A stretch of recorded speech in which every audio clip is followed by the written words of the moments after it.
CIBIL score ఎంత ఎక్కువగా ఉంటే అంత సులభంగా రుణాలు మంజూరవుతాయి. అలాగే వడ్డీ రేటు కూడా సిబిల్ స్కోర్ ఆధారంగానే విధిస్తాయి బ్యాంకులు.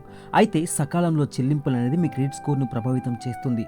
సిబిల్ స్కోర్ పెరగాలంటే కొన్ని విషయాల్లో జాగ్రత్త వహించాలి. అవేంటో ఇప్పుడు తెలుసుకుందాం.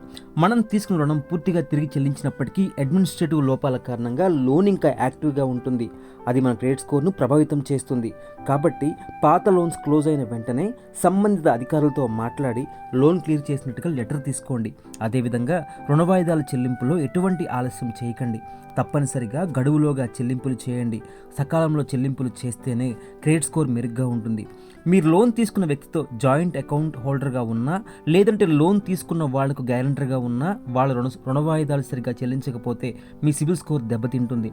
కాబట్టి సాధ్యమైనంత వరకు లోన్ గ్యారెంటర్గా ఉండకుండా ఉండే ప్రయత్నం చేయండి. మన అవసరాన్ని బట్టి ఒక్కోసారి ఒక్కో రుణాన్ని మాత్రమే తీసుకోవాలి. సకాలంలో తిరిగి చెల్లించాలి. పరిమితికి మించి రుణాలు తీసుకోవడం ద్వారా బకాయి చెల్లింపులో జాప్యం ఏర్పడే అవకాశం ఉంది. అది మీ క్రెడిట్ స్కోర్పై ప్రభావం చూపుతుంది. మీరు లోన్ తీసుకునేటప్పుడు దీర్ఘకాలిక రుణాన్ని ఎంచుకుంటే మంచిది. దాంతో ఈఎంఐ తక్కువగా ఉంటుంది. దాంతో నెల నెలా చెల్లింపు కూడా సులభం అవుతుంది. దాంతో మీరు డిఫాల్టర్ అయ్యే అవకాశాలు తగ్గుతాయి. సకాలంలో చెల్లింపులు చేస్తుండటం వల్ల మీ క్రెడిట్ స్కోర్ మెరుగుపడుతుంది.